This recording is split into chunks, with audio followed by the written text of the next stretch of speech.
అందరికీ నమస్కారం. నిన్న పవన్ కళ్యాణ్ గారి టీము మొగల్తూరు వెళ్ళి అక్కడి నుంచి పెనుగొండ వచ్చి వెళ్ళిందట. ఆయనకి చాలా సమస్యలు అవన్నీ కూడా ప్రజలంతా కూడా ప్రజలంటే ముఖ్యంగా కూటమి నాయకులు, స్థానిక శాసనసభ్యుల వారు, అధికారులు వీళ్ళంతా తెలియజేశారు.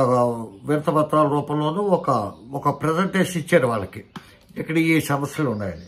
కాకపోతే ఏంటంటే ఇది ఒక 2-3 వెర్షన్లో మనం సమీక్షించుకుంటే, విశ్లేషించుకుంటే, నా దృష్టిలో ఇది నా సొంత విశ్లేషణ, నా భావం, నా భావన నేను చెప్పుకుంటున్నాను. ఇష్టమైన వాళ్ళు ఏంటంటే లేకపోతే మానేది. నేను అనుకునే వెర్షన్ ఏంటంటే ఈ ప్రోగ్రాంలో పవన్ కళ్యాణ్ సక్సెస్ అయ్యాడు. శభాష్ పవన్ కళ్యాణ్. ఈ రాజకీయ ఎత్తుగడ ఫలించింది. ఎందుకంటే ఇప్పుడు బాల్ ఆయన కోర్టులో ఉంది. ఆ బాల్ తీస్తాడో మళ్ళీ కొడతాడో, కొట్టకుండా మానేసి కాల్కి తొక్కు పెట్టుకుంటాడో అతని ఇష్టం.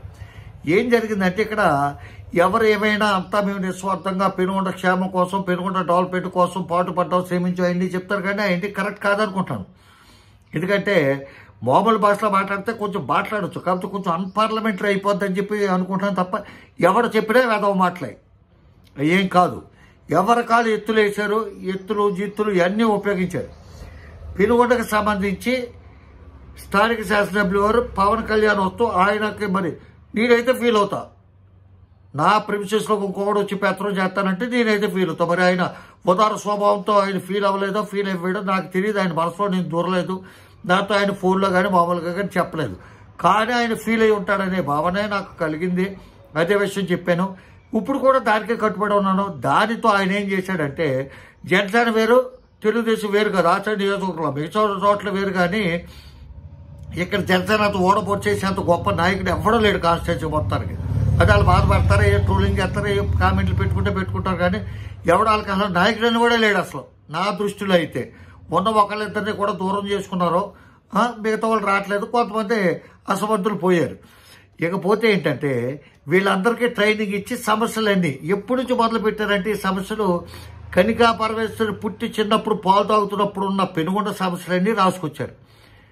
ఆ రాసుకొచ్చి కొంతమంది నా యూట్యూబ్ ఛానల్లో కూడా పెట్టారు. ఆయన ఎవరో రైల్వే లైన్ అడిగాడు, చెప్పాను ఒరే బాబు రైల్వే లైను, ఎయిర్పోర్ట్లు ఇవన్నీ అడగకంటారా బాబు అని చెప్పి. నిన్న ఆ గోకుర్తు సెంటర్ దగ్గర పిల్లలు ఏదో కాగితం మీద రాసుకుని టైప్ ఇన్స్టిట్యూట్ దగ్గరికి వెళ్తే టైప్ ఇన్స్టిట్యూట్ చిరాపడి అది తిట్టి పంపించేసాడంట. వెళ్ళి వాళ్ళ కోరిక ఏంటంటే వాటర్ ఏమి కావాలంట, ఎందుకంటే వాడలు చూస్తానికి, ఎయిర్పోర్ట్ కావాలంట, విమానాలు చూస్తానికి, అవుటర్ రింగ్ రోడ్ కావాలంట. అలాగే వాళ్ళ కోరికలు ఆడుకున్నాయి. అటువంటి మరి రాశారో రాయలేదో కొన్ని అయితే రాసే ఉంటారు, మన వాళ్ళు రాశారు. ఎందుకంటే ఇవన్నీ ఎక్కువ కోరికలు కోరి పవన్ కళ్యాణ్ ఒక 20% చేయగలిగాడు, 50% చేయగలిగాడు, మిగతాది చేయలేకపోయాడు. అటువంటిప్పుడు ఆ మాటలు ఇచ్చుకుంటాం ఎందుకయ్యా అని చెప్పి అతను చెప్తానికి. కానీ పవన్ కళ్యాణ్ వేసిన స్కెచ్ ఏంటయ్యా అంటే పవన్ కళ్యాణ్ విత్ బీజేపీ వీళ్ళిద్దరూ వైఎస్ఆర్సీపీని టీడీపీని కొట్టే శ్వాస వచ్చి పడిపోవాలన్నమాట. గోలకు దెబ్బ కొట్టాలి. ఎండలో తిరిగి తిరిగి తిరిగి తిరిగి తిరిగి పడిపోయిన తీసుకొచ్చి తాడు రోడ్డు మీద పడుకోబెట్టి ఎలా ఉంటుంది మళ్ళీ అలా ఉండాలని వెతకే వేసాడు అతను స్కెచ్. కాబట్టి ఎందుకంటే ఇక్కడ ఎమ్మెల్యేలు వెనకెళ్దాం, పితాని సత్యాన, అంతకుముందు రంగనాథరాజుకు ముందు పితాని సత్యాన, అంతకుముందు చిన్నబాబుకు ముందు వంక సత్యం గారు. ఇట్లా చూసి వంక సత్యం గారి దగ్గర నుంచి చూసుకుంటే వంక సత్యం గారు కమ్యూనిస్ట్ కాబట్టి వాళ్ళ ప్రభుత్వం ఎప్పుడు లేదు కాబట్టి ఆయన ఆ పని చేయలేదు, ఈ పని చేయలేదు అని చెప్పి అడుగుతారు. మనం సరిపోం. ఆయన శక్తి వరకు ఆయన చేసుకెళ్ళాడు. అట్లాగే కోర్పొరేట్ వీర రాఘవేంద్రరావు చిన్నబాబును కూడా మనం అడగలేం. అతను ఇండిపెండెంట్, అతని వరకు అతను ఏమైనా చేయగలిగితే చేసాడు, లేకపోతే మానేశాడు. అతను కూడా పెద్ద చేసిన ఏమి లేదు. కానీ పితాని సత్యనారాయణ గారు 4 సార్లు గెలిచాడు. 4 సార్లు అధికార పక్షంలోనే ఉన్నాడు. 2 సార్లు వైఎస్ఆర్ గవర్నమెంట్లో ఉన్నాడు, 2 సార్లు టీడీపీ కూటమి గవర్నమెంట్లోనే ఉన్నాడు. ఈ 4 సార్లులోనే అతను 2 టర్మ్లో ఫుల్ ప్రెసిడెంట్గా మంత్రి చేశాడు. ఇప్పుడు పవన్ కళ్యాణ్ మంత్రే, అతను మంత్రే. ఇద్దరికి పెద్ద ఓడబొట్ చేసేంత తేడా ఇవ్వలేదు. టెక్నికల్గా ఒక చిన్న పదం డిప్యూటీ సీఎం, అది ఏమీ ప్రయోజనం లేని పదం. దానివల్ల ₹1 గ్రాంట్ చేసుకుంటాను కానీ ఒక ఎక్స్ట్రా కుర్చీ ఎత్తం కానీ, కుర్చీలో టవల్ ఎత్తం కానీ ఉండదు. పవన్ కళ్యాణ్ కుర్చీ వేస్తారు, అతని ఫేసీలో కుర్చీ ఉంటుంది, టేబుల్ ఉంటుంది, ఫోన్ ఉంటుంది, కుర్చీ మీద ఇది ఉంటుంది. అదేవిధంగా అందరి మంత్రులకి ఉంటుంది. ఎక్స్ట్రా కలిసి వచ్చేది ఏమి ఉండదు. కాకపోతే అతని యొక్క పర్సనల్ క్రేజ్, సినిమా యాక్టర్ కింద ఉన్న క్రేజ్ అతని పార్టీకి ఉపయోగపడుతుంది. ఆ జైలు దగ్గర చేసిన యాక్షన్ ఇవన్నీ కూడా అతనికి కొంత పలుకుబడి పెంచి ఉండొచ్చు ప్రజల్లో కానీ ప్రభుత్వంలో కానీ. మరి ఇతను ఏం చేశాడంటే అని చెప్పి అడుగుతాడు. ఇప్పుడు ఇంత దస్తర్లు వచ్చినాయి, ఇన్ని ప్రజలు అనుకుంటున్నారు 100 కోట్ల పని 200 కోట్ల పనులు అనుకుంటున్నారు. కాదు, 10,000 కోట్ల పనులు రాసిచ్చారంట ప్రజలు. అవన్నీ స్కూటీ చేతిలోకి వాళ్ళకి ఏ గుండె ఆగిపోద్దామో నేను వచ్చిన వాళ్ళకి అన్ని రాసుకుంటూ వచ్చాడు. ఎల్లప్ప కాలం అనేది ఈ రోజు కాదు, 30 సంవత్సరాల మట్టి ఉంది. దానికి పని ప్రారంభించి వదిలేసింది వీళ్ళే. ఎప్పుడో 20 సంవత్సరాల క్రితం ప్రారంభించిన కోప కళ్యాణ మండపం కంబాలవారి వీధిలో నేను నా భార్య తెల్లారి గంటల శంకుస్థాపన చేస్తే అఫీషియల్గా పీతాన్ సత్యనారాయణ గారు మేకా శేషబాబు జిల్లా పరిషత్ చైర్మన్ వీళ్ళతో శంకుస్థాపన చేసి పెద్దది కట్టండి ఆకాశవాణి ఎత్తు కట్టండి అని చెప్పిన పీతాన్ సత్యనారాయణ గారి నేతృత్వంలో ఇప్పుడుగా అది దిక్కులేని ప్రేతాత్మలుగా అక్కడ పడుంది. దానికి అక్కడ ఏ ఫంక్షన్ చేసుకుంటానికి లేదు.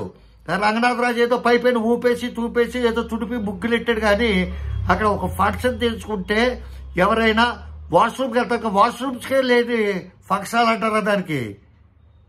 మగవాళ్ళు అయితే బయటకో చివరికో ఊరి చివరికో పోతారు, ఆడవాళ్ళు ఎక్కడ పోతారు? అదేదో చేసేసావు రంగు వేసావు అని చెప్పి.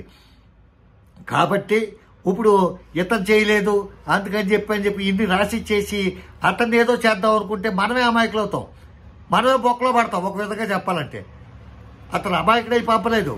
రేపన్న రోజు అడిగితే వీళ్ళ నిద్రపోతున్నారు ఇప్పుడు అని అడుగుతాడు అతను. ఆవిడ నువ్వు చేయలేకపోతే చెప్పు, నేనే హోమ్ మినిస్టర్ తీసేసుకుంటాను నీ వల్ల కాకపోతే అన్నాడు.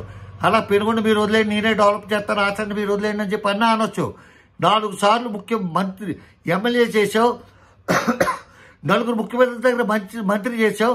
ఇప్పుడు నువ్వు చేయలేని పనులన్నీ పట్టుకొచ్చి కాగితం రాసి నామకం అనుకుంటేస్తావేంటయా? దేక్క ముందు మంత కాకపోతే గరిగంకు ఎదురు దాకమన్నాడు అంటాడు ఎవడో. అలాగా నువ్వు చేయగల సమర్థత కలిగినా, నీకు ఒక స్థాయి కలిగినా, ఒక ముఖ్యమంత్రి ఒక మంత్రివర్గంలో ఉన్న వ్యక్తి నువ్వు, అప్పుడు నిధులు తెచ్చి చిన్నదే ఎల్లపకాలం ఎంత ఉంటుందండి? కెనాల్ రోడ్డు కాడ ప్రారంభిస్తే నక్కల కాలం దగ్గర అర్థమైపోతుంది. దానికి ఊళ్ళో మలమూత్ర విసర్జనలు అన్నీ దాంట్లోకి కొట్టాలు పెట్టారు. అది కంప్లీట్ చేసిందల్లా ఏంటంటే బజార్లో మెయిన్ రోడ్డు. ఇప్పుడు తెంగరోళ్ళు, పెచ్చోళ్ళు, ఎర్రోళ్ళు, ఎర్రబాగులోళ్ళు అంతా ఊగిపోతుంది. ఏంటంటే పెనుగొండ డెవలప్ అయిపోతుంది, పెనుగొండ డెవలప్ అయితే బజార్ రోడ్లో ఉన్న వైశ్యాస్కి వీటికి వాళ్ళిద్దరికీ ఉపయోగం. ఎందుకంటే మెయిన్ రోడ్లో ఆస్తులన్నీ వాళ్ళయ్యే, ఊళ్ళో 90% ఆస్తులు వాళ్ళయ్యే. కాబట్టి దానివల్ల పెనుగొండ రోడ్లు ఎత్తరా ఆ ఎల్లప్పకాలం బాగు చేసినా అత్యేత్తం ఇచ్చేత్తం కాదు. ఎవడం సక్రమంగా నిత్యం నిరంతరం డెవలప్మెంట్ జరుగుతూ ఉండాలి. ఏదో 1 రోజు 2 రోజులు డెవలప్మెంట్ కాదు. కాబట్టి ఎవరు తీసుకుని కోర్టులో వాళ్లే పట్టారు. కాబట్టి ఈ రాజకీయ చంద్రకళ ఎవరు గెలుస్తారో చూద్దాం. ఉంటాను. నమస్కారం. రామాంతరావు. జై హింద్.